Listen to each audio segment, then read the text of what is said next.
नहीं है कि हम सिर्फ भाषण दे रहे हैं। एक संस्था है सामाजिक चेतना संगठन जिसका मैं प्रेसिडेंट हूँ। हम बराबर गांवों में जाके चौपालें करते हैं, अवेयरनेस करते हैं लोगों में, लोग अवेयर हों। अवेयरनेस होगी तो उनके अंदर हिम्मत बढ़ेगी लड़ने की। इस वक्त जो चेंज हुआ है, जो लड़ाई है, वो राहुल गांधी ने कमाल ये किया है कि वोट की बेईमानी को एविडेंस के साथ साबित कर दिया है। आप और क्या चाहते हैं एक इंसान से जिसकी जिंदगी को खतरा, जिसकी एम्बिशन को खतरा, और उस खतरों के बाद वो आगे बढ़ रहा है। तो हमें कम से कम राहुल गांधी की हिम्मत से मोटिवेट होना चाहिए और लड़ाई के लिए, बड़ी लड़ाई के लिए हमें तैयार होना होगा। वो सड़कों पर ना हो, वो वोट से ही होगी, हम वोट से ही हराएंगे, लेकिन हमारा गंतव्य, हमारा फोकस, हमारी हिम्मत साथ देगी।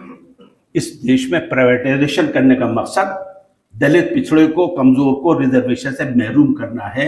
ये एक बड़ा इशू है, इस पे एक आंदोलन करना होगा। बहुत अच्छा फाइनेंशियल मॉडल की बात करी है एक स्पीकर ने, मैंने महसूस किया। हाँ, फाइनेंशियल मॉडल होना चाहिए। अगर मैं दे सकता हूँ 5,000, अगर मैं दे सकता हूँ 1,000, 10, जो भी कैपेसिटी, अगर मैं मूवमेंट में नहीं जा सकता तो मैं आर्थिक मदद जरूर कर सकता हूँ। ये जिम्मेदारी हम सबको समझना होगी, सभ्य समाज के लोगों को समझना होगी जो रिजर्वेशन से आज समृद्ध हैं, प्रॉस्पेरस हैं।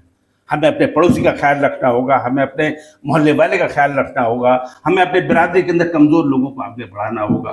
देखिए, लड़ाई जो है ये अमीरी और गरीबी की है, चाहे हम जात के जरिए लड़े या धर्म के जरिए लड़े। वो लोग धर्म के जरिए लड़ रहे हैं अपनी लड़ाई, हम लोग जात के जरिए लड़ रहे हैं। ये फर्क है हमारा, मंडल वर्सेस कमंडल। ये लड़ाई है और ये लड़ाई चलती रहेगी जब तक कि गरीब और कमजोर जीत न जाए। ये हौसला, ये अज़्म, ये एहसास हम लोगों को करना होगा कि हम जीतेंगे। मुझे याद आ रहा है, वियतनाम का एक जनरल था, हो ची मिन्ह उसका नाम था। उसने क्या कहा अमेरिका से लड़ाई में, 10-15 साल लड़ाई चली। उसने कहा जब हम हारेंगे ही नहीं तो वो जीतेंगे कैसे। हमें, हमारे अंदर ये होना चाहिए कि हम हारेंगे नहीं, ये यकीन होना चाहिए, ये कमिटमेंट होना चाहिए। तो हम, इसलिए हम कोई लड़ाई नहीं हारेंगे। सामाजिक परिवर्तन की लड़ाई सारी दुनिया में आप आज देख रहे हैं कि दुनिया में क्या हो रहा है। जो आदमी विश्व गुरु जिसको लोग कहते थे, वो दर दर भटक रहा है, कभी चीन में जा रहा है, कभी अमेरिका में जा रहा है। उसकी हालत क्या है? उसका विकास गिर चुका है क्योंकि एक्सपोजर हो गया, उसकी पावर का एक्सपोजर हो गया। इसलिए हमको हिम्मत रखनी चाहिए, चेंज आएगा। और मैं आपको एक बात बता दूं, आज पहली बार इस मंच से शेयर कर रहा हूं कि मैं रानीखेत में पोस्टेड था, तो मेरे एक दोस्त आए, मुझसे बोले अमेरिकन एम्बेसडर मिस्टर फ्रैंक विजनर आए हैं। मैं समझा ये किसी गोरे को पकड़ रहा है, मुझे बेवकूफ बना रहा है। हाँ, फ्रैंक विजनर इसके साथ आ जाएगी। जैसे मैं आज कह रहा हूँ कि जज के पास एक अमेरिकन एम्बेसडर क्यों आ जाएगा, आप भी यकीन नहीं करेंगे। अब मैं पहुंचा, गेस्ट हाउस में हम लोग थे, चाय वाय पी, वो शॉर्ट वॉर्ट पहने, उनका चार्ज DFL भी था, फ्रैंक विजनर भी थे। अब मिस्टर जज फलां फलां बात हुई। अब हम लोग, उन्हें क्या करना था, उन्हें जंगल में शिकार खेलना था। मैंने कहा ये बड़ी मुसीबत हो गई, दोस्त भी कह रहा है चलिए। खैर, बेताल घाट के हम घूमते, जो बात हुई वो रेलेवेंट है। मुझसे पूछा कि मिस्टर जज what you say, who can be the next prime minister of the country. मैंने कहा mister Wisner, Jyoti Basu stands a better chance. अब उस वक्त ज्योति बसु का कोई नाम नहीं था, इलेक्शन चल रहा था, ऐसे मैंने गैस किया इसका, क्योंकि मैं थोड़ा लेफ्टिस्ट थी। वो अपनी सीट से उछल गया।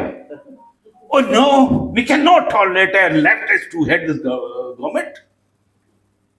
मैंने समझा पहले अभी मुलाकात हुई है, ये तो अभी से डिटेट हो रहा है मुझसे, अभी दोस्ती होनी चाहिए। मैंने कहा इट्स माय ओपिनियन, ओके। बात और बढ़ी, उसने और बहुत सी बातें की मुझसे। जब ज्योति बसु का नाम चला तो मैं दिल्ली में प्रेस क्लब में बैठा हुआ था। लखनऊ में जो प्रोग्राम हो रहा है डोमा का, वो मुझे उम्मीद है एक नई दिशा देगा। यहाँ बात हुई कि ये मूवमेंट जो हमारा दलित पिछड़ों का है, आदिवासियों का ही, कमजोर क्यों हो गया, यहाँ सभा में लोग कम क्यों हैं, इस बात पे हमें पहले बात करनी होगी। मैं बताता चलूं कि कल उदित राय जी ने मुझसे कहा कि आपको सभा की अध्यक्षता करना है। मैंने कुछ लोगों को फोन किया, देर हो गई कहने में, लेकिन मैं आज अपनी बात कहने से पहले ये ऐलान करता हूं कि अपना हमारा प्रोग्राम गांधी भवन में होगा, जहां 1800 लोग उस प्रोग्राम में होंगे। मैं आप लोगों के सामने वादा करता हूं और इस बात का कमिटमेंट करता हूं। देश के अंदर जो हालात हैं उससे हम सब वाकिफ हैं। हम देश की हिस्ट्री से भी वाकिफ हैं। पंडित नेहरू ने अपनी किताब में क्या बात लिखी, उन्होंने लिखा कि देश में मुगल आए और सब शासक आए, लेकिन उन्होंने यहाँ के सिस्टम को, जो सिस्टम था उसके खिलाफ कुछ काम नहीं किया। हमारा सिस्टम जुल्म का चलता रहा। जहांगीर लिखता है अपनी किताब में कि राजा भाऊराव की डेथ हो गई तो उनकी 2 बीवियां थी और 5 रखेले थी। उनकी डेथ पर 7 को आग में डाल दिया गया। ये जहांगीर ने अपनी किताब में लिखा। जुल्म की इंतहा ये है कि हम कुछ भी कह के फला बादशाह फला राजा, समाज में जुल्म हजारों साल तक समाज में हुआ है। हम एक ऐसे समाज से निकल के आए, देश आजाद हुआ, हमारे दलित भाइयों को, हमारे एससी भाइयों को रिजर्वेशन मिला, एक इनकलाब आ गया। जो समाज का था, मार्जिनलाइज था, उसको रिजर्वेशन मिला, वो अफसर बना, वो एमपी बना, एमएलए बना।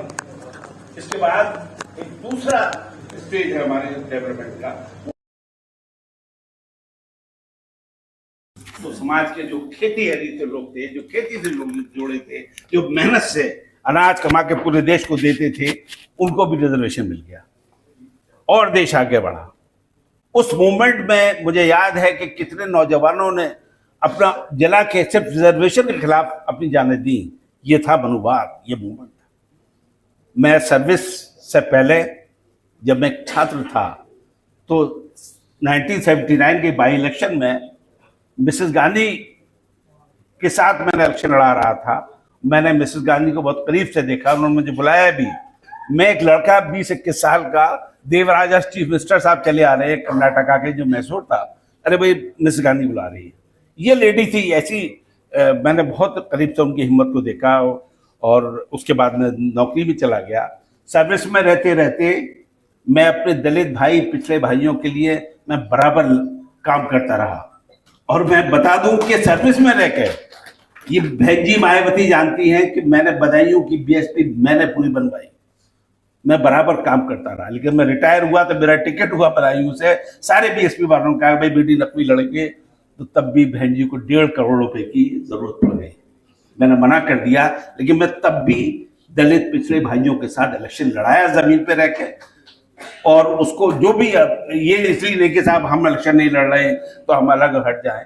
प्रॉब्लम ये है कि हमारे दलित लीडरशिप की कि वो ड्रेल हो जाती है। आज जो हम प्रॉब्लम फेस कर रहे हैं वो दलित लीडरशिप के ड्रेल होने से कर रहे हैं। यही प्रॉब्लम हम महाराष्ट्र में फेस कर रहे हैं।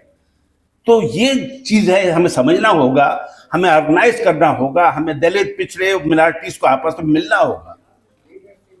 सावित्रीबाई फुले ने बहुत बड़ा प्रोग्राम किया, मैंने उसके अंदर 1-8 लाख रुपया तक खर्च किया, कंट्रीब्यूशन कराया, खुद करा, लेकिन उसके बाद एक टिकट लेके बैठ गई वो अखिलेश जी से।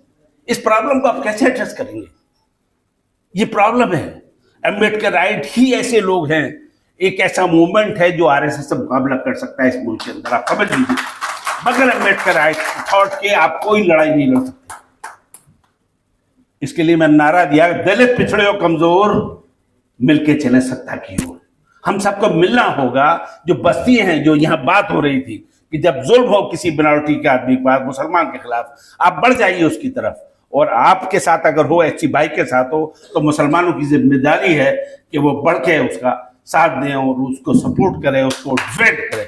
जब तक ये स्पिरिट नहीं होगी, जब तक चीजें नहीं चल सकती। जोश बात होती है कि सब भाषण से क्या होगा? भाषण देता है मोटिवेशन। हम मोटिवेट तो कर सकते हैं ना दूसरे को, हम खुद तो अपना काम कर सकते हैं। अब अकबर नगर ढाया गया लखनऊ के अंदर, वसंतकुंज में कॉलोनी बनी है, उसमें गरीब मुसलमान हिंदू रहते हैं, अयोध्या जी। हमने वो स्कूल अडॉप्ट कर लिया। उस स्कूल के बच्चों को, जो गरीब जमीन पर बैठते थे बच्चे, 100-200 बच्चे, हमने उसके लिए फर्नीचर के लिए पैसे का इंतजाम किया और एक संस्था से हमने इंतजाम कराया। ऐसा